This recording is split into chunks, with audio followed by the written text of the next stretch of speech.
આગ ઝરતી ગરમીમાં શેકાયું ગુજરાત। શુક્રવારે 8 શહેરોમાં મહત્તમ તાપમાન 40 ડિગ્રીથી વધુ નોંધાયું। અમરેલીમાં 43.3 ડિગ્રી સાથે સૌથી વધુ ગરમી નોંધાઈ, જ્યારે રાજકોટમાં 43.1 ડિગ્રી સાથે સરેરાશ મહત્તમ તાપમાનમાં સામાન્ય કરતાં 3.2 ડિગ્રીનો વધારો નોંધાયો છે।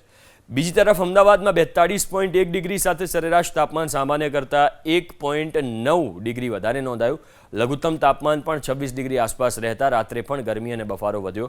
હવામાન વિભાગે આગામી 7 દિવસ માટે અમદાવાદમાં યલો એલર્ટ જાહેર કર્યું છે। અમદાવાદમાં 26 અને 27 એપ્રિલના રોજ ગરમીનો પારો 43 ડિગ્રીએ પહોંચી શકે છે। અમદાવાદ કોર્પોરેશને પણ બપોરના સમયે લોકોને કામ સિવાય ઘરની બહાર ન નીકળવા માટે અપીલ કરી છે। 8 શહેરોમાં મહત્તમ તાપમાન 40 ડિગ્રીથી વધુ નોંધાયું।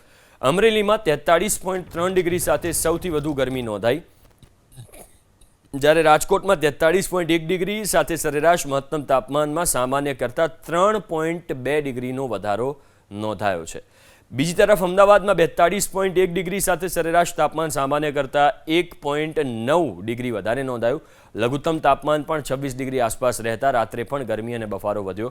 હવામાન વિભાગે આગામી 7 દિવસ માટે અમદાવાદમાં યલો એલર્ટ જાહેર કર્યું છે। અમદાવાદમાં 26 અને 27 એપ્રિલના રોજ ગરમીનો પારો 43 ડિગ્રીએ પહોંચી શકે છે। અમદાવાદ કોર્પોરેશને પણ બપોરના સમયે લોકોને કામ સિવાય ઘરની બહાર ન નીકળવા માટે અપીલ કરી છે।